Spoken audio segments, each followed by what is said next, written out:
సల్మాన్ లేడు, షారుఖ్ లేడు, అక్షయ్ లేడు. ఇండియాలో కొమ్ములు తిరిగిన హీరోలకు కూడా సాధ్యం కాని రికార్డులను సాధిస్తున్నారు రామ్ చరణ్. ఈ మధ్య ఫేస్ ఆఫ్ ఇండియన్ సినిమా అయిపోతున్నారు. తాజాగా G20 సమ్మిట్ లో ప్రపంచానికి ఇండియన్ సినిమా బ్రాండ్ అంబాసిడర్ గా మారారు. అసలు చరణ్ ఒక్కరికి ఇలాంటి అరుదైన గౌరవాలు ఎందుకు వస్తున్నాయి? ఇండియాలో కేవలం రామ్ చరణ్ కి మాత్రమే దక్కిన గౌరవం ఇది. కశ్మీర్ లో జరుగుతున్న G20 సదస్సులో ఇండియన్ సినిమాని రిప్రజెంట్ చేసే అరుదైన అవకాశం రామ్ చరణ్ కు దక్కింది. అక్కడ ఫిల్మ్ టూరిజం గురించి ఈ సదస్సులో మాట్లాడారు. ప్రపంచ దేశాల నుంచి వచ్చిన వివిధ నాయకులతో పాటు చరణ్ సమావేశమయ్యారు. RRR తర్వాత చరణ్ పేరు ఇండియా వైడ్ గా మారుమోగిపోతోంది. తాజాగా G20 సమిట్ లోనూ భారతీయ సంస్కృతి ఔన్నత్యాన్ని గొప్పగా చెప్పారు. అంతేకాదు కశ్మీర్ తో చిన్నప్పటి నుంచి తనకున్న అనుబంధాన్ని గుర్తు చేసుకున్నారు. ధృవ షూటింగ్ కూడా అక్కడే జరిగిందని తెలిపారు చరణ్.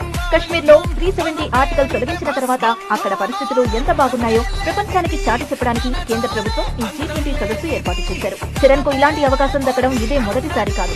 ఆ మధ్య